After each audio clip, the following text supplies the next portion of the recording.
అది అంతా ఇచ్చేసారు. సరే బట్ట మీకు డబల్ రోడ్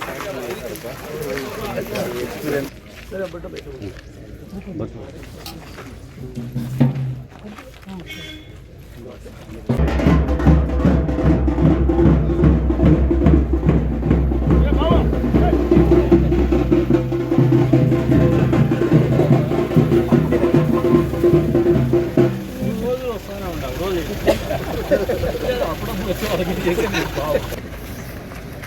నమస్తే.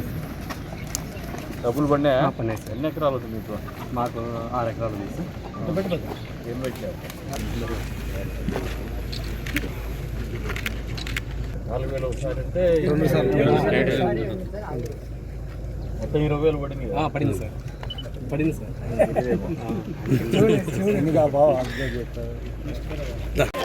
అయింది డేటా ఉంది. 10 ఎకరా అబోవ్ కదా.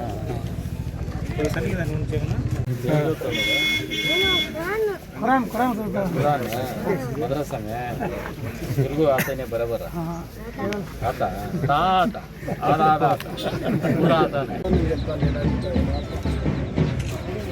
बालाजी డిమాండ్ ఉంది. అట్లాంటి పంటలు అదేవిధంగా ప్రకృతి వ్యవసాయం ద్వారా పండించే పంటలను పండించాలని ఉద్దేశంతో ఈ 5 సంవత్సరాలతో ఈరోజు ఈ పైపుల కార్యక్రమం రాష్ట్రం అంతటా ప్రవేశపెట్టినారు.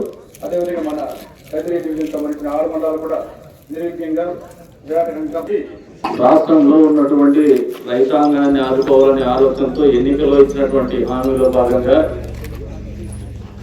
3 విడతలుగా రైతన్నలకు అన్నదాత సుఖీభవ ఒక పథకం కింద 20,000 రూపాయలు వ్యవసాయం కోసం చేయూతను అందించి తదుపరి ఇంకా ఏవైనా సమస్యలు ఉన్నాయేమో రైతాంగానికి అని చెప్పేసి రైతుల దగ్గరికి ప్రజాప్రతినిధులు అధికారులు పంపించేటువంటి కార్యక్రమంలో భాగంగా రైతన్న మీకోసం కార్యక్రమము ఈరోజు కదిరి నియోజకవర్గంలో 4వ రోజున ఎంపీగుండ మండలంలో మరికొమ్మదిలో జరుగుతున్నటువంటి కార్యక్రమానికి అధ్యక్షత వహించినటువంటి ఎక్కువగా వ్యవసాయం మీద ఆధారపడేటువంటి కుటుంబాలు ఎక్కువగా రైతన్నలు ఎక్కువగా నివసించేటువంటి రాష్ట్రంలో వ్యవసాయ ఆధారితమైనటువంటి ఆదాయము పెంచుకుంటే మాత్రమే రాష్ట్రం అన్ని రకాలుగా అభివృద్ధి పదంలో నిలబడుతుందనే ఆలోచనతోనే ముఖ్యమంత్రి గారు అన్నదాతలకు అండగా నిలవాలనే ఆలోచనతో ఆర్థిక పరిస్థితి బాగలేనప్పటికీ కూడా కేంద్ర ప్రభుత్వం ఇచ్చేటువంటి 6,000 రూపాయలకు 14,000 జోడించి 20,000 రూపాయలు అందజేసేటువంటి కార్యక్రమం అమలు చేస్తానని చెప్పేసి ఈ సందర్భంగా మీకు అందరూ కూడా తెలియజేస్తున్నారు.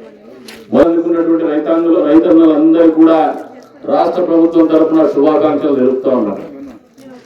మీరు ఒకసారి రైతులు గమనిస్తే గతంలో జగన్మోహన్ రెడ్డి అధికారంలో ఉన్నప్పుడు ఒకేసారి 12,500 రూపాయలు ఇస్తానని చెప్పి 15,000 రూపాయలు అన్నదాత ఆయన రైతు భరోసా కింద ఇస్తా అని చెప్పేసి కేవలం 12,500 రూపాయలు ఏదైతే కేంద్ర ప్రభుత్వం ఇస్తుందో దానికి అరకొరగా జోడించేసి డబ్బులు ఇచ్చినటువంటి పరిస్థితుల నుంచి 6,000కు 14,000 జోడించి మీకు అండగా 20,000 అందజేస్తున్నటువంటి చంద్రబాబు నాయుడు గారి ఆలోచన గురించి కూటమి ప్రభుత్వం ఆలోచన గురించి రైతు సోదరులు ఒకసారి ఆలోచన చేసుకోమంటాను.